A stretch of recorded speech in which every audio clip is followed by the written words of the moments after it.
Balita mula sa labas ng bansa, pamahalaan ng South Korea nagdeklara ng 7 araw na pagluluksa para sa mga naging biktima ng malagim na plane crash sa bansa. Dating US President Jimmy Carter pumanaw na sa edad na 100. Si Joy Salabati sa sentro ng balita.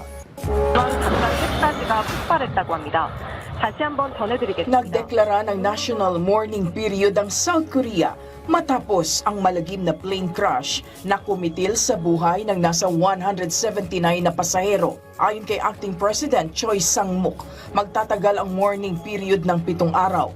Magtatayo rin ng memorial altar sa crash site, pati na rin sa iba't ibang lungsod at lalawigan ng bansa. Kaugnay niya na idineklara bilang special disaster zone ang Muan kung saan nangyari ang trahedya. Ito'y para umano maging mas mabilis ang pagtulong ng Estado, partikular na sa recovery effort at suporta sa mga naulilang pamilya. Nagpatuloy naman ang inaugurasyon ng panibagong presidente ng Georgia na si Mikhail Kavelashvili. Ito'y sa kabila ng mga protesta at pagtutol ni outgoing President Salome Zurabishvili. Ayon sa outgoing President, kalokohan ang nangyaring botohan at hindi dapat seryosohin. Samantala, pinabulaan na naman ng bagong presidente ang mga paratang at tiniyak na handa siyang magsilbi sa gitna ng political crisis na nararanasan sa bansa. Pumanaw na sa edad na 100 ang dating US President na si Jimmy Carter.